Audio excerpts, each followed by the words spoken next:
Long before the world knew of George Patton, whose tanks rolled across Europe, there was another George Patton, a man of conviction and courage,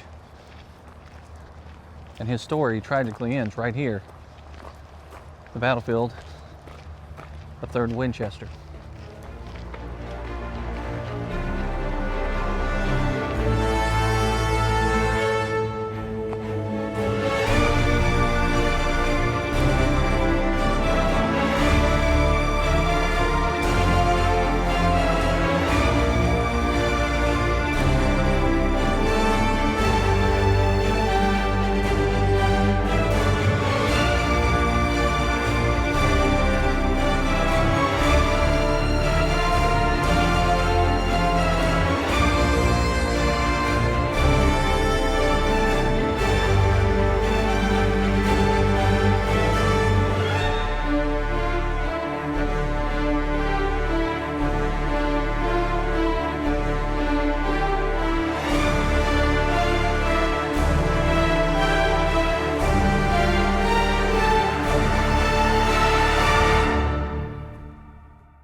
Now where I'm walking right now is kind of a trail.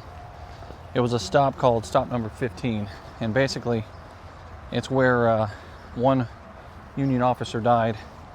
It's right across the way from the interstate over here, and the trail itself is pretty, but as you're walking through the trail you quickly realize that this battlefield has not exactly been taken care of on this point. There's one small trail and patch of land for you to walk to kind of get lost in the idea that you're in a battlefield. But if you look directly over to my right, you'll end up seeing that there are trailer homes, a large hill that goes out to a road, a couple of regular style homes, all stacked one by one neatly with multiple paths out in these woods here where people have taken their trash and their mattresses and box springs and various other items and have thrown them into the west woods of the Winchester battlefield.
Now coming out of this trail from stop number 16, this is the kind of stuff I look for when I go to the battlefields. And even though we're doing a story on Patton out here, I really like reading signs like this, like the one in front of me here, because it really kind of puts you into the perspective of where you're at, what the action is of where you're at. And you can see that little yellow arrow down there on the signage. We're in between the South Woods and the Second Woods, where York, Terry, and Atkinson under Gordon would be. And according to the sign, it says that Commander General Juba Early saw Union General Cuvier Grover's large 19th Corps division advancing in the middle field. Early personally directed the Pelican State soldiers to advance into the field and meet them halfway. York's men eagerly complied, supported by Confederate artillery on a height west of modern I-81, which is behind us here. They engaged Colonel Jacob Sharp's U.S. Brigade. Captain William J. Seymour of Louisiana described the ensuing clash, and he said, "The beautiful and rare sight was presented of two opposing lines charging in the same time." The two sides traded volleys at short range, but General William Terry's Virginians joined the fight on York's left and delivered devastating fire into the attacking Federals, while the Confederate artillery pounded the blue lines. So essentially, you're talking about those Louisiana state men under York coming out and through these woods here to meet the Union soldiers, who are actually on the opposite side of where the woods here, because we just came from a West Woods area, and the Confederate line is from all around here to here. They're all stretched out in that direction there.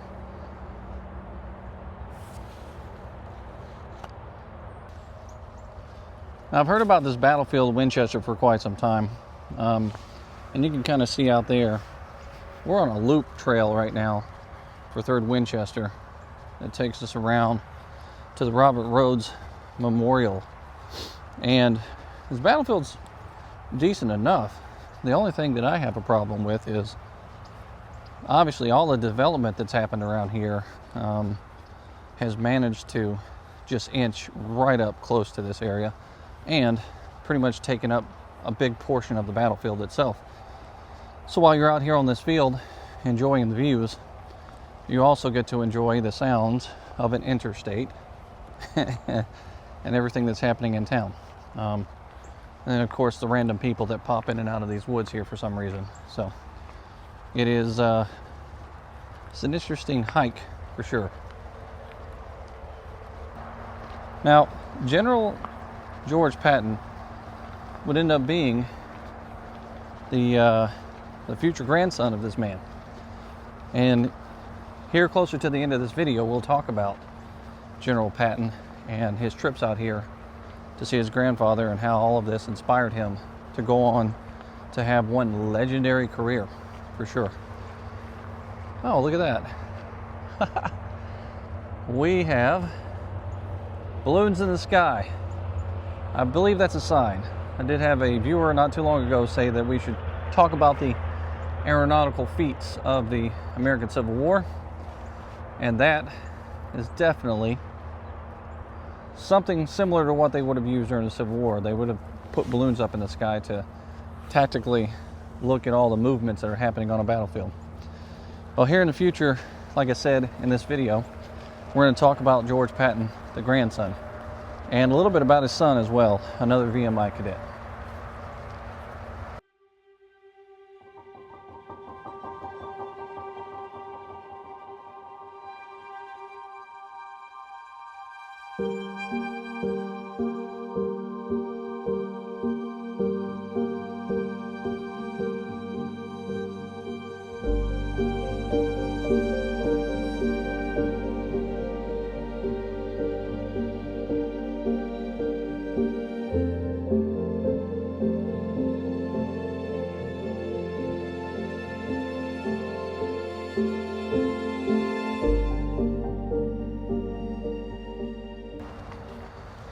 Here in a minute, we're going to walk up on a memorial to Robert Rhodes out here on this battlefield.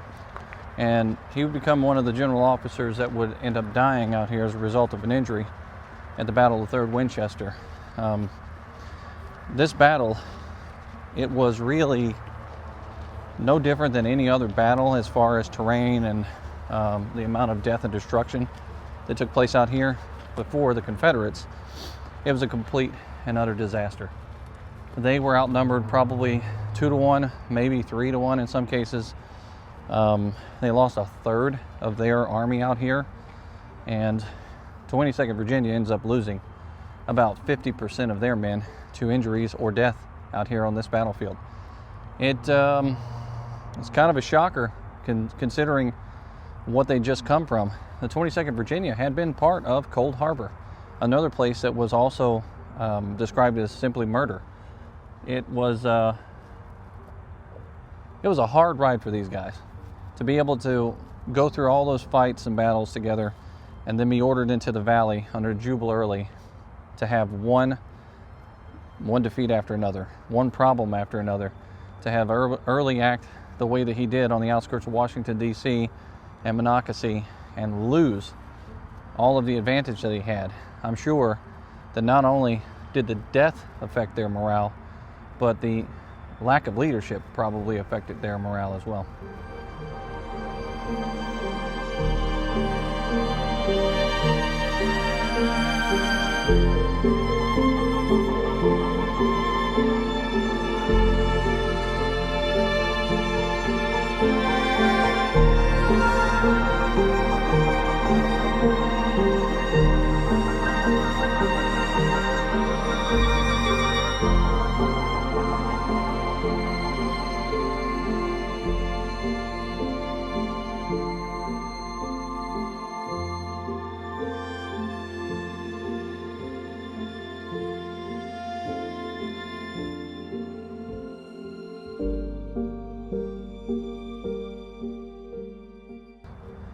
I'm reading another one of those signs that I like so much out here, and it has a quote on it about the fight that took place here where Robert Rhodes ends up losing his life.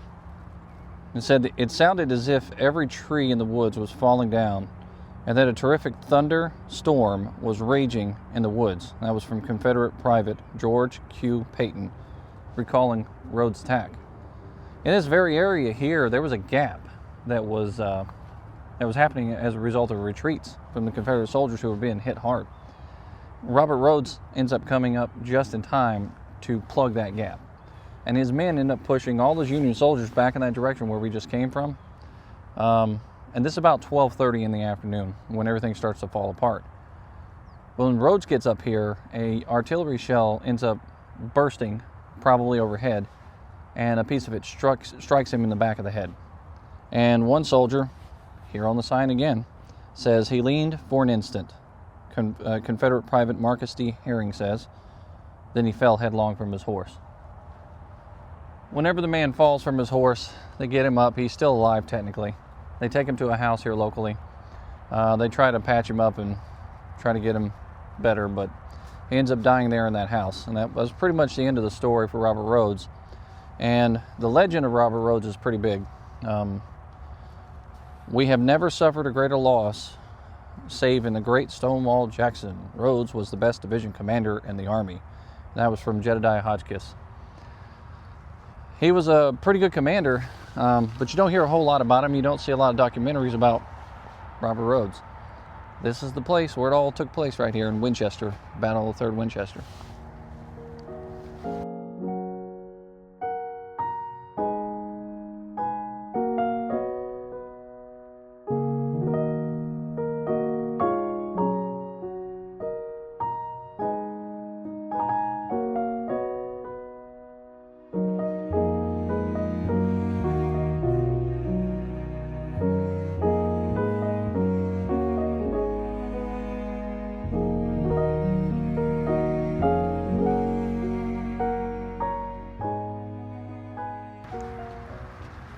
George Patton at the Battle of Scary Creek, I believe was the name of it, ends up getting injured in his shoulder or arm.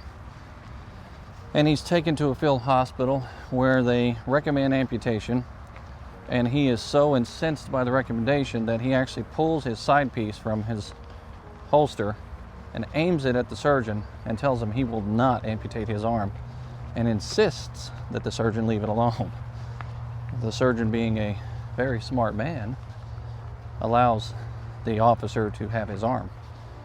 That would end up creating a situation in the future for George Patton that he puts himself in, because had he taken the recommendation from the surgeon, maybe he would have been without an arm and possibly not even fighting in this war here at Third Winchester. But if he was fighting in this war at Third Winchester, perhaps he would have seen the recommendation of amputation as necessary, because he ends up surviving that fight and his arm intact, never fully healed, but he thinks that he made the right decision. When he gets here, he makes a similar decision.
Now, in the Civil War, I really can't think of too many people that are luckier than George Patton.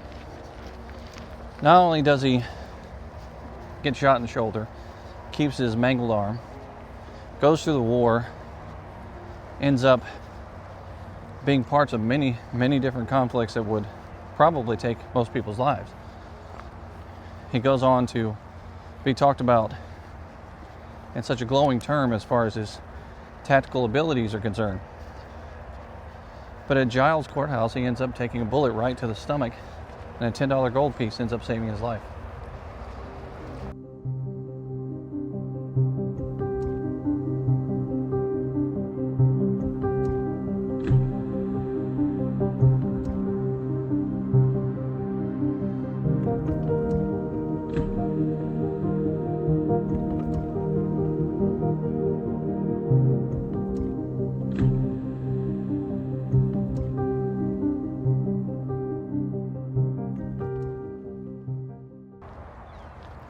So we're out here at a T section. It looks like there's some sort of a, I don't know, some kind of a race going on out here. But this whole area here, wrapping all the way around through this location out here, would be filled with Confederate soldiers coming from the direction that I'm facing right now. Those woods that we were just in are over across the opposite side here. We're looking at about a mile's distance, maybe more, in that direction where stop number 16 is. And Robert Rhodes would end up dying just on the other side of these bushes here, where there's a marker estimating where he was when he was hit and mortally wounded.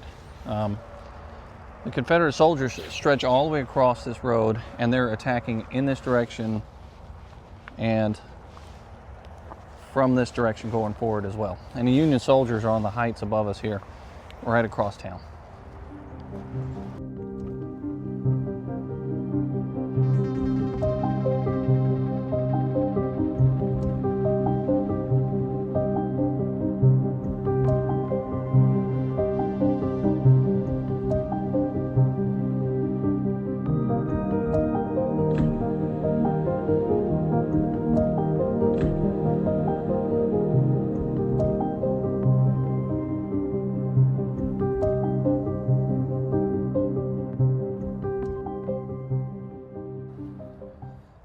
I can't think of too many stops that are more picturesque than this on this battlefield, really, with a description from a sign to tell you exactly what took place out here.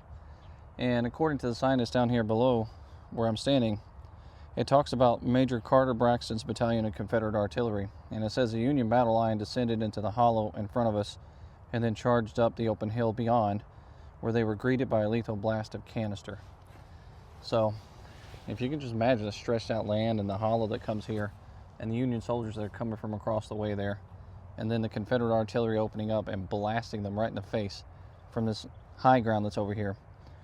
It says, Colonel Thomas H. Carter, chief of the Confederate artillery, recalled the scene. Carter Braxton suggested that the guns be double-shotted with canister, to which I assented, and each of us rode down the line, giving the order. The situation was critical and stirring as could be conceived. General Early considered our capture certain, and properly enough galloped off to save himself. With a steadiness and courage which knew no faltering, the men stood to their posts. The lieutenants sat on their horses like equestrian statues, save that they drew their pistols for close-quarter combat. The guns fired at last, as one when the front of the line of the enemy was almost close enough to feel the flame of the powder. For a moment, the smoke hid all from view. When it cleared away, we had the joy to see their banners rent, their columns riven, and a field of flying disorganized men scuttling into the woods.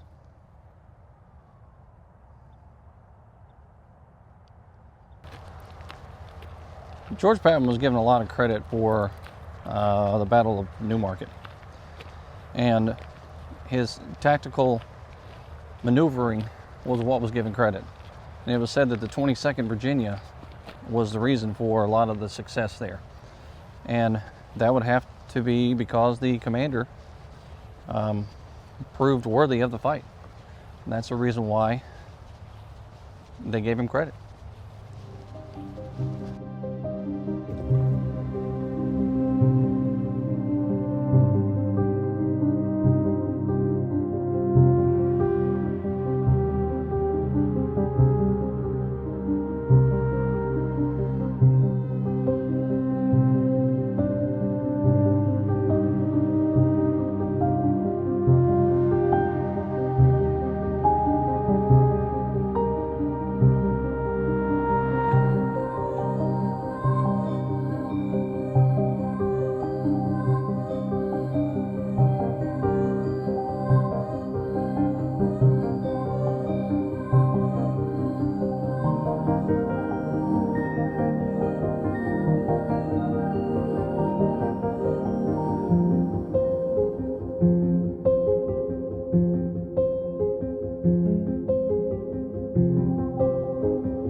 Later in the war, George Patton finds himself at Cold Harbor. And I've actually done videos about Cold Harbor and the vicious fighting that's over there. And I did a video recently from the descriptions of some of the soldiers that actually fought there in the trenches and spent 7 days in hell, as they described it, waiting for the battle to move or for the soldiers to move out. I'll put a link in the description, and I'll actually tag it to this video so you can see more about Cold Harbor, a place where George Patton actually was. But he survives Cold Harbor. The 22nd Virginia survives Cold Harbor, most of them, and they end up being ordered out here to Shenandoah to support Early. And for many of them, they would not come back from the Shenandoah due to fights like here at Third Winchester. And just imagine the beauty out here in this field, and take a look at the path that we're taking to go down through here. There's not too many places you can walk down that look a lot like this. I mean, this looks like one of those older roads where the trees are intentionally put on the side of the road to create this canopy for you to walk down or ride your horse down. Winchester Battlefield has a lot of spots out here like this. And some of the places, like I said, are filled with trash and stuff from the surrounding neighborhoods. But this is quite an amazing road. And I've personally never been to this area in Winchester to see this battlefield. So for the very first time, you're seeing what I'm seeing.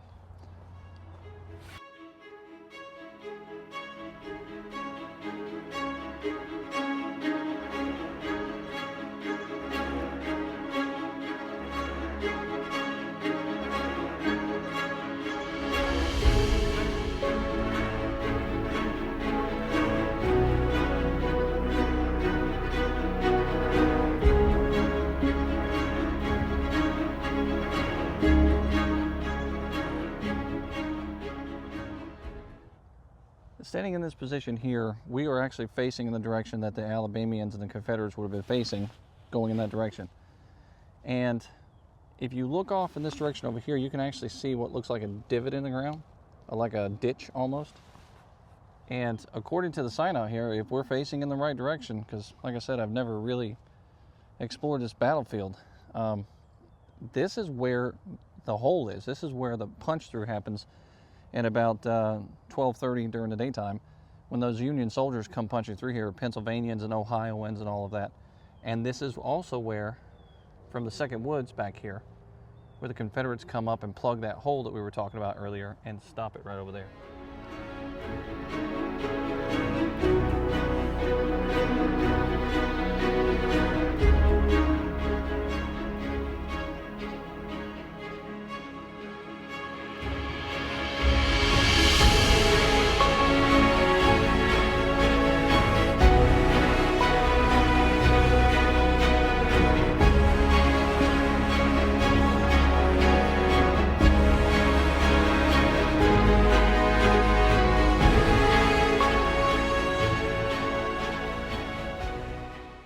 So here we have another sign right out in front of the Alabama Monument, just up over here.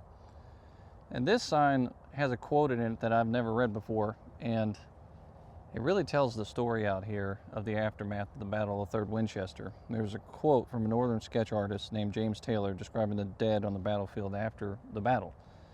And he said, "Look in the faces of 100 men killed in the battle, and you will find a look of surprise and fear." Now, this was the costliest battle in the valley out here. Lots of dead, lots of wounded. We're talking 5,000, a little over 5,000 men in the Union that were wounded or killed. 697-ish killed for the Union soldiers. And then there was 3,983 that were wounded. And for the Confederate side, 3,600 total. And a little over 200 that were actually killed out here at this battle. This is one of the deadliest battles out in the area, for sure.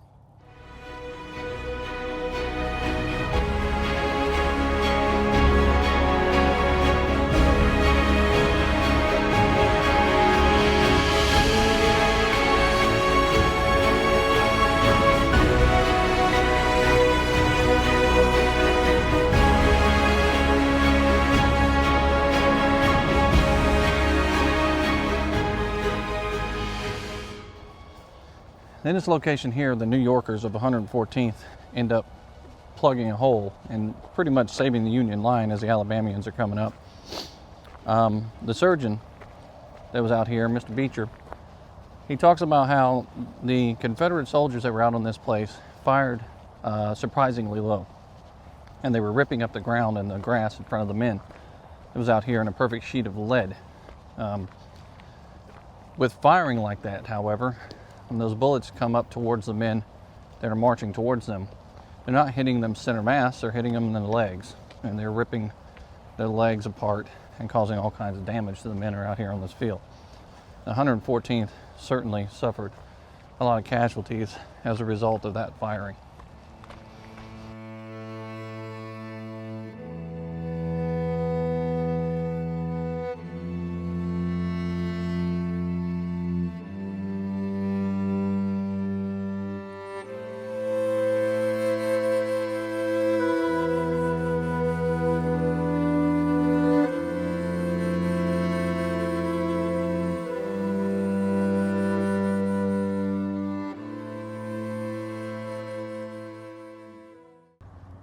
Now, for all the talk of the new monuments that are being put up around fields, the one right behind me here is also a new monument dedicated in 2021, I believe, to Maine. I'm pretty sure it is posted on the side of this monument. Let's go take a look real quick. Oh, right there on the front, dedicated 2021. And this was to the 29th, the 12th, the 1st Battalion, and 14th Maine, or 1st Battery, sorry, of Maine men that fought out here on this field and with Phil Sheridan. It's a pretty nice monument, and it is opposing the location of the Alabama monument just across the field here. You can see it right over there. This is the direction that the Union soldiers were coming from. They were standing in line right here where I'm at, and they were marching their way across this field towards the Confederate soldiers directly in front of us. This is where they created victory for the United States Army here in the valley.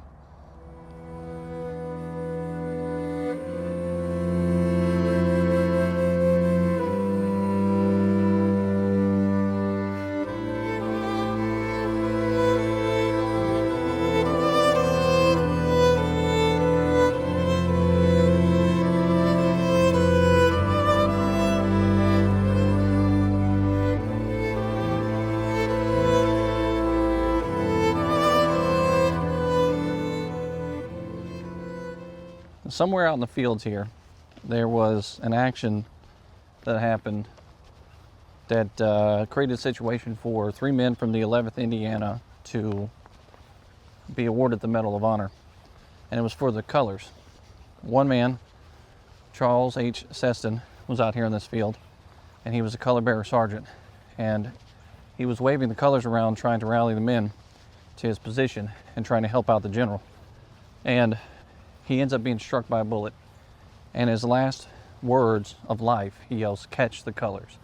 And he slings the colors over to another man in Indiana, who then carries the colors for a while, and he is also hit. And another man does the same thing. Some pretty amazing heroics by those color bearers. And this is just one of the many places where color bearers in the American Civil War were actually awarded the Medal of Honor for their actions here on these fields. Indiana had some brave men out here.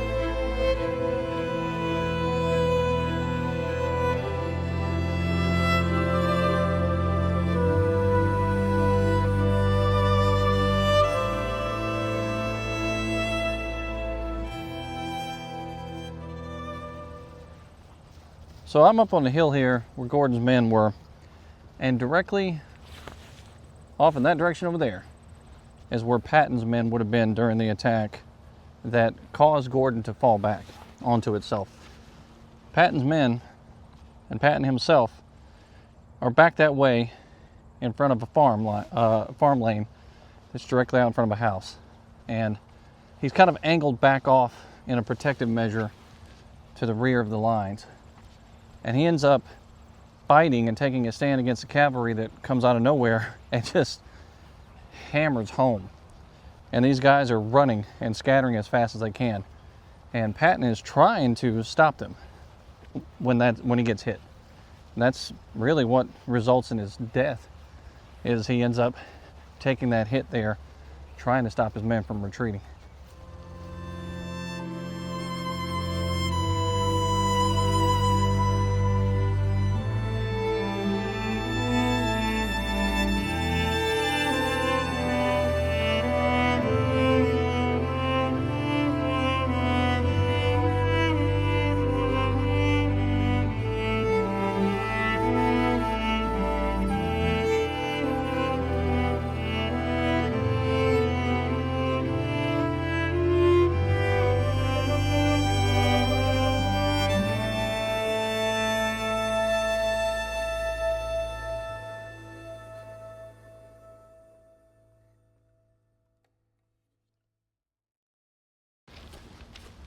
September 19th, 1864, George Patton finds himself out here with the Confederate Army at Winchester.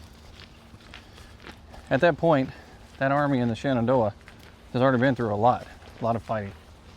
And coming out here is just one more step, but this time he's facing Sheridan. They're facing twice the amount of men, overwhelmed with numbers, and in a position that really isn't good for them. They come out here, try to make their stand, and it turns out to be devastating for Jubal Early and George Patton.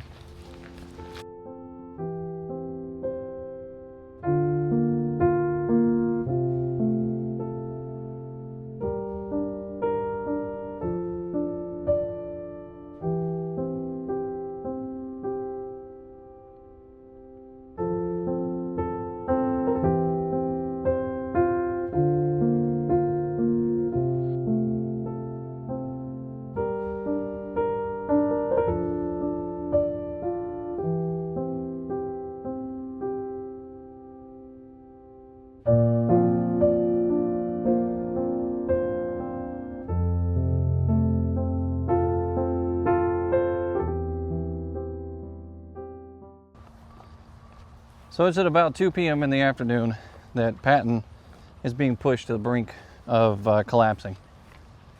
Here in this field, this farm field that we're looking at right now, the Union soldiers had pushed Alabama past this area. Alabama, like we said earlier, was over there on the hill when the Union soldiers come pouring into them and shoving them further down. And you can see that house off in the distance right there. Right there. That house was actually here during that time. Hackaw House, I think it was called. But the house was out there, and Patton's men at one point in time were stationed out there in front of a farm lane behind some rocks, or a rock wall.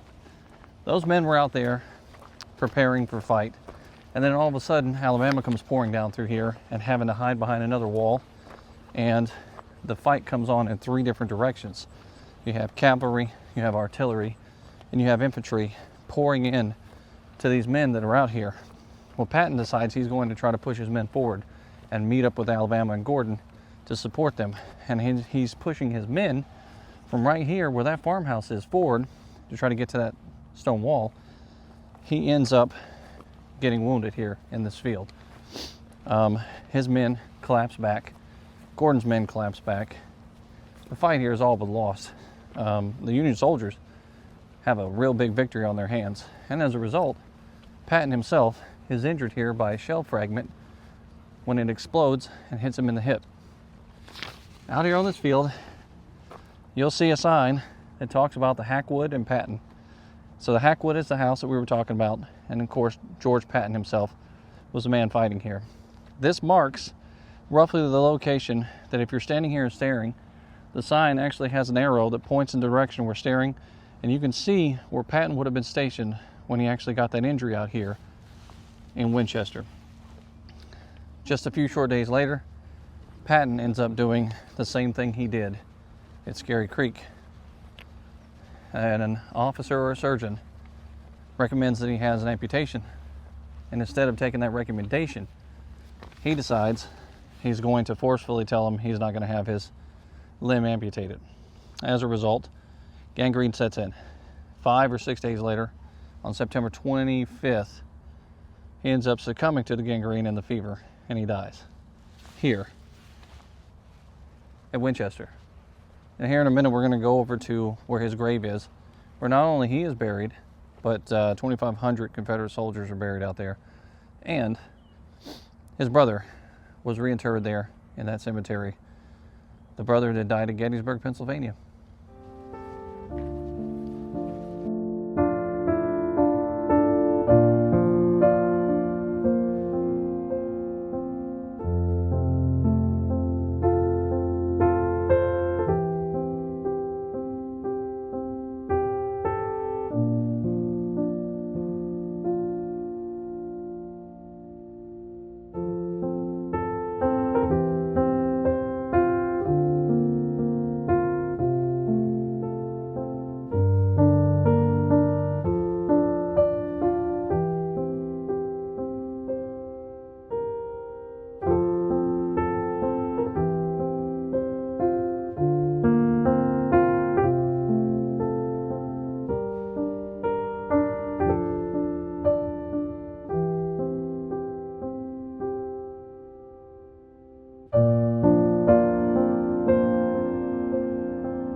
It doesn't get any better than this. This is amazing. This is the run that's out here in the middle of the battlefield at Winchester. The water is just crystal clear. You can see all the way down to the bottom here in this run. Something else.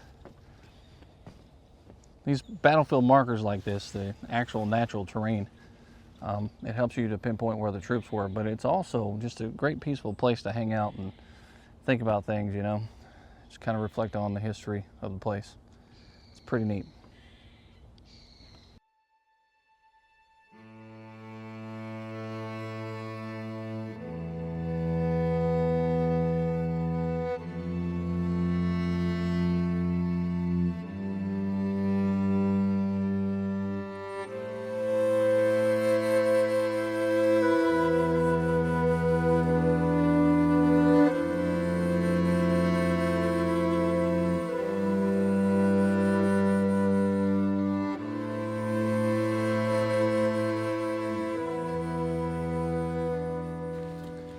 So we're walking up the hill here past that run.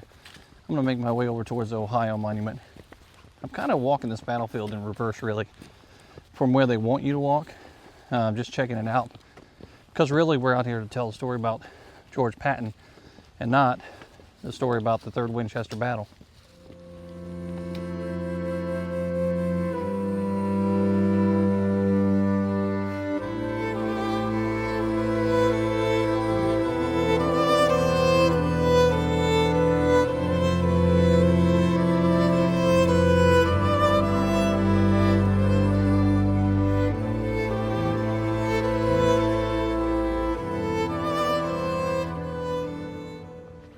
So right down there, in that bogged down, swampy mess that we were just in, where we were walking across that beautiful bridge and the wonderful water in the background, Colonel Rutherford B. Hayes.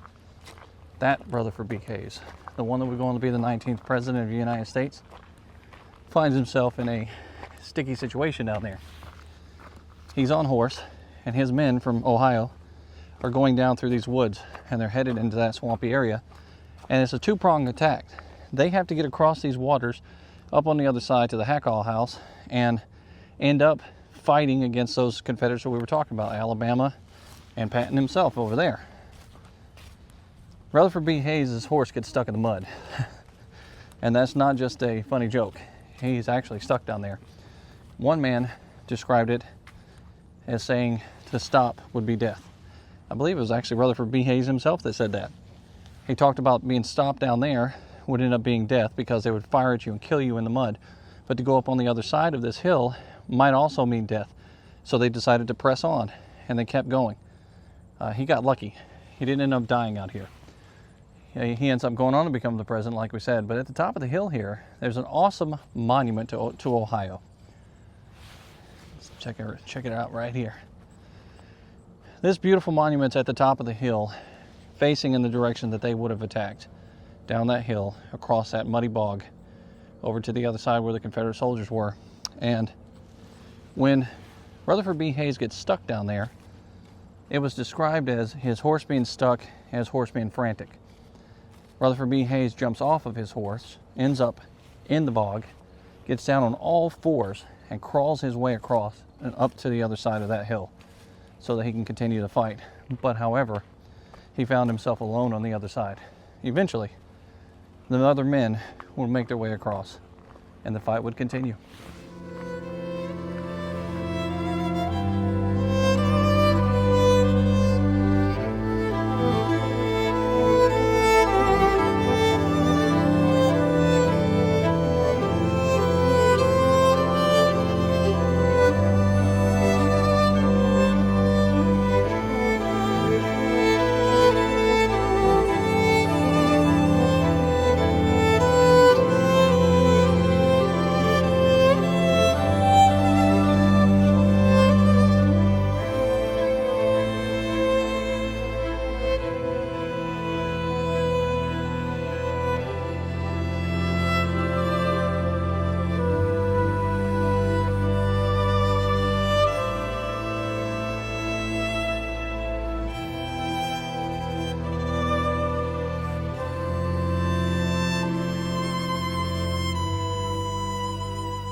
There's a lot of interesting places out here like this Ohio Monument, and a lot of signs that depict the battle itself.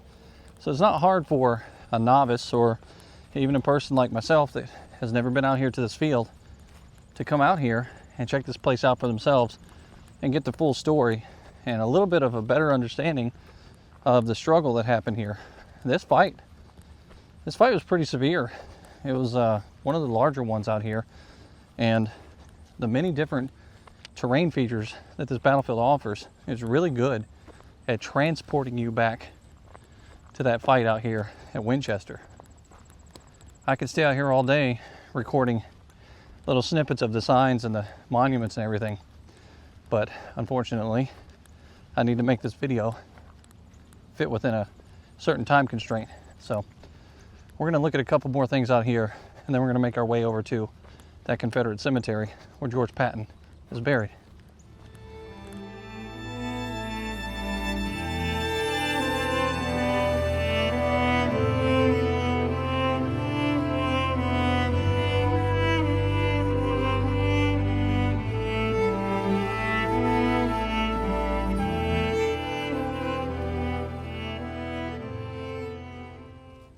Now this is the part where I talk a little bit about preservation.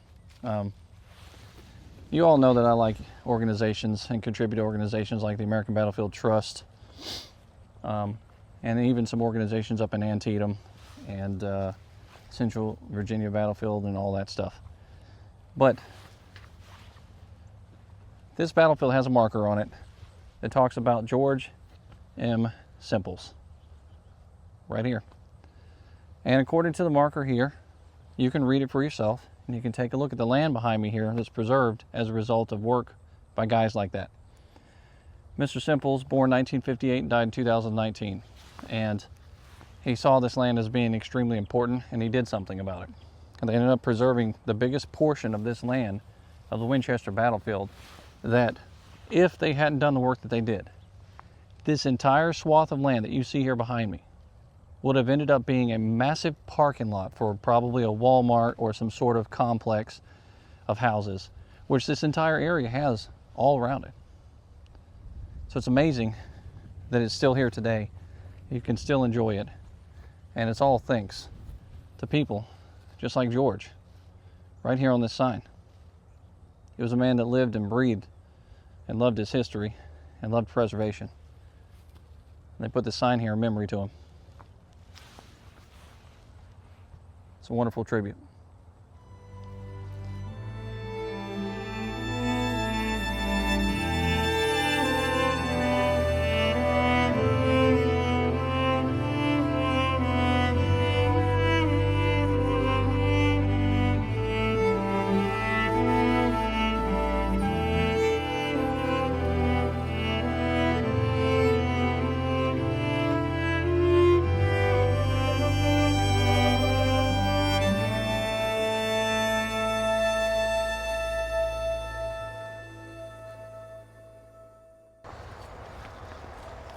Born into aristocracy in 1833, George Patton was born to John and Peggy Patton.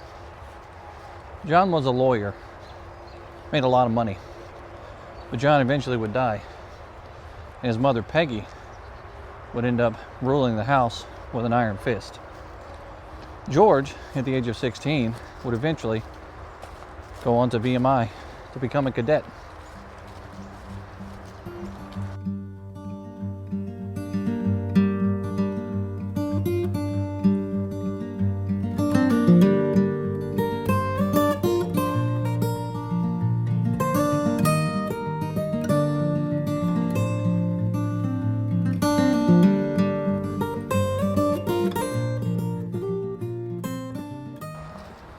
George was a bright young man.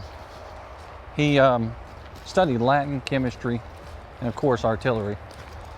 And he graduated second in his class. People described him as being charming and very quick-witted. Eventually, George would go on to become part of a militia where he would make a life as a lawyer.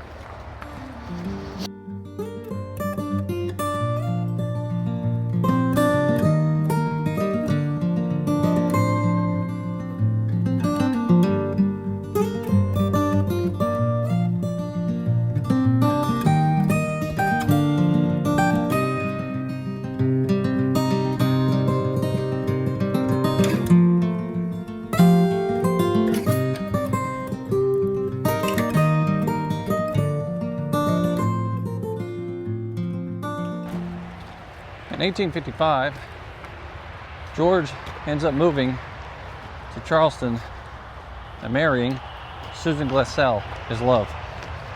He makes a life with her. He ends up having children too.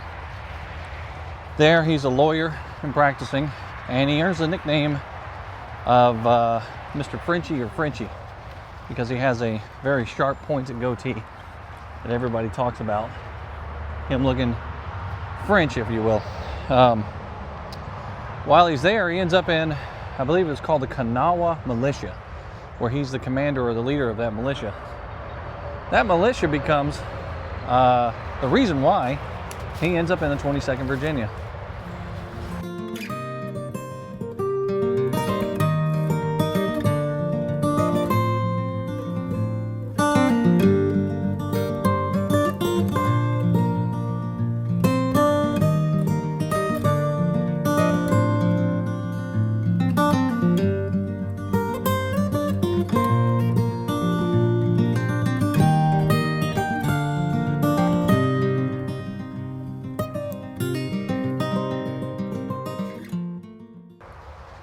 As tensions boiled over, getting closer and closer to the American Civil War, eventually the fuse would be lit and the spark of war would start everything. The Kanawha Rifles would end up becoming Company H of the 22nd Virginia. and its leader would be none other than George Patton.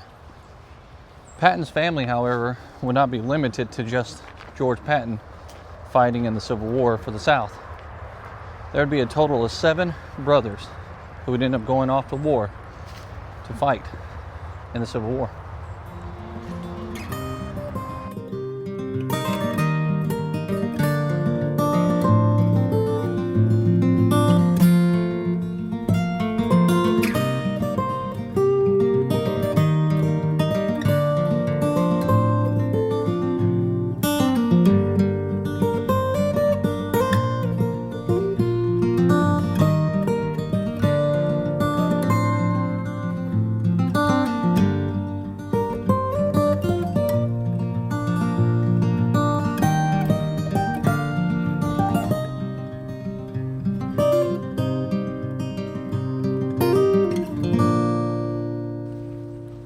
So George Patton is now dead.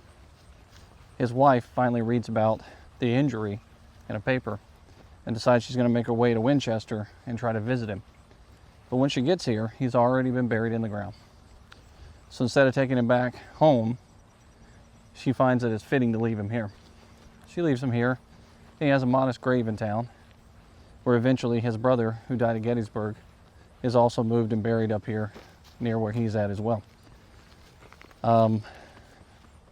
There'd be a lot of legend surrounding George Patton.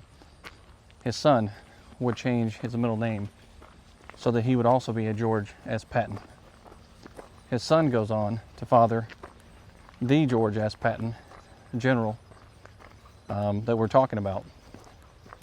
George Patton makes his way down here to see this grave in Winchester.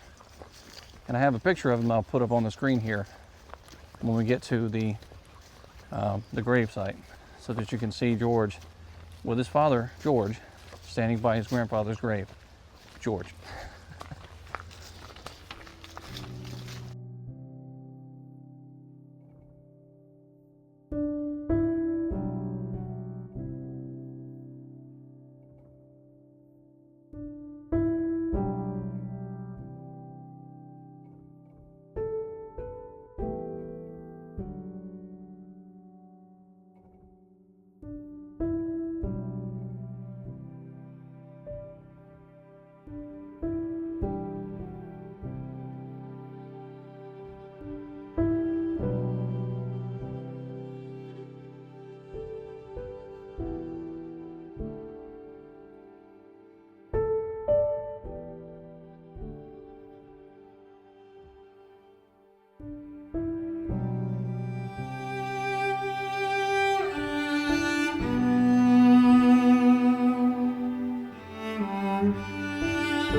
Well, you can't get more historic than this. I grew up not too far from the Battle of the Cowpens, the battlefield itself.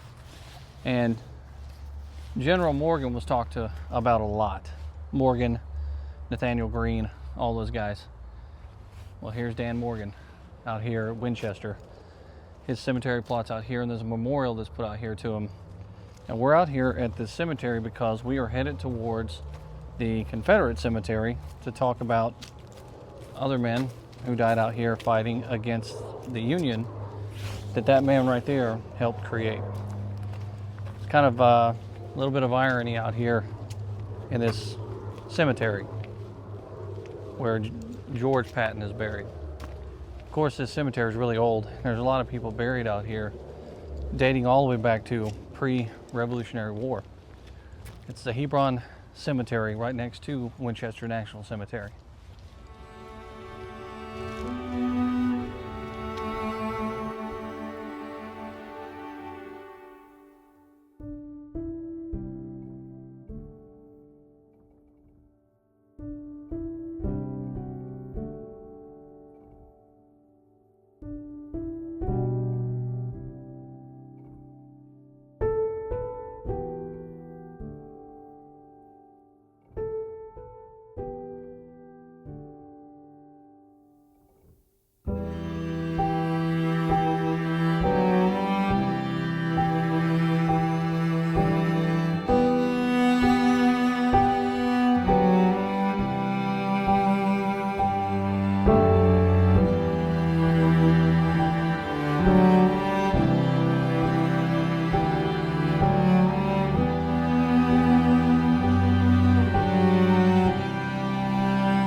So as promised, we made our way out to that cemetery where thousands of Confederate soldiers, mostly privates, are buried. And this is the burial spot of the Patton brothers. One who died at Gettysburg, and the other one who died as a result of his wounds here, the Battle of Third Winchester.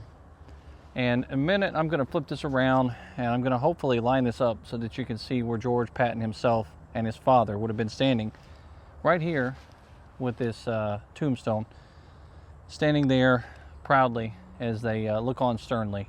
Looks like his father was smiling, and George III was standing there looking sternly in his military uniform.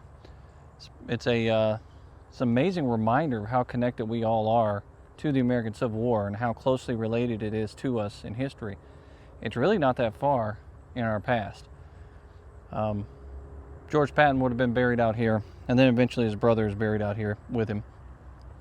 And his son comes back to visit, and then his grandson comes back to visit, and many, many family members, of course, have come back to visit his grave as well. George Patton was not shy about his grandfather's job in the American Civil War, about who he fought for. He was not shy to talk about how proud he was of his service and his death out here and how brave of a man he was. Whether or not he got into any of the modern politics that we talk about today, no one really will ever know. And I'm not really discussing that in this video either. But it is pretty neat to be able to come out to a cemetery like this and see someone so connected to our own modern history as General George S. Patton and his ancestor right here, George Patton.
So if I'm looking at this correctly, George Patton would have been standing right about here, and his father on this side of the tombstone itself.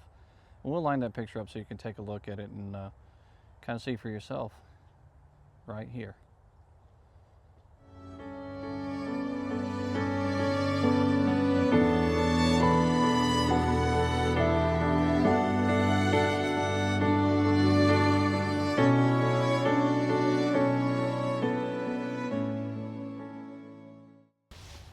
Well, there you have it, folks.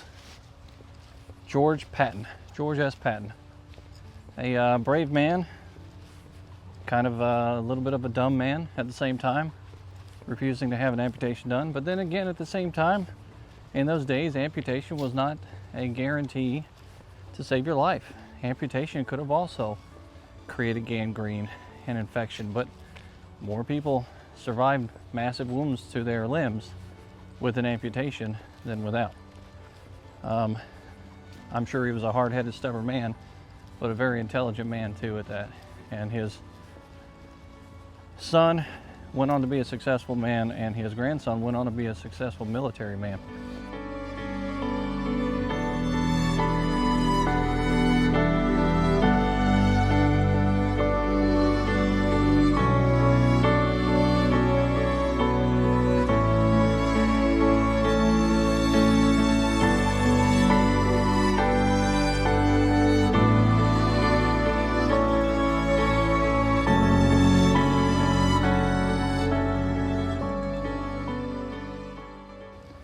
Here at Winchester, exploring the battlefields, it's kind of tough.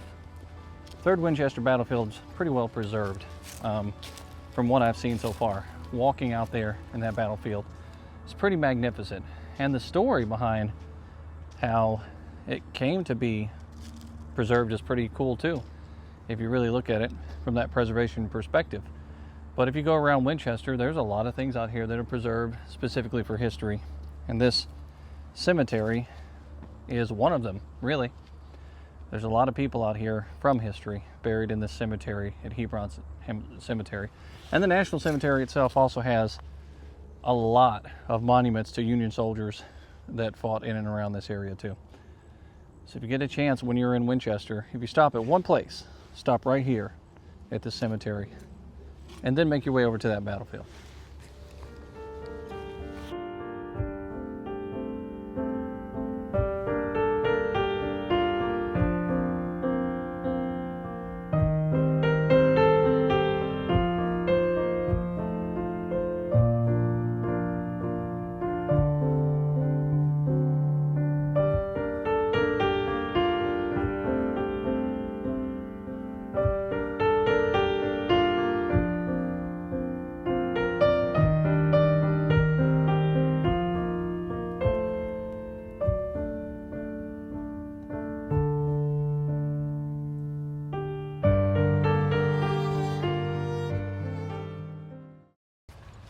Well, at the cemetery of Dan Morgan and George Patton, it's been real fun bringing these stories to you here on YouTube at History with Waffles. I hope you guys stick around for some more. Hit that subscribe button and like, and come on back for more history. And make sure, get out there and donate to your preservation groups and be a part of it. Help preserve history. Until next time, this is History with Waffles.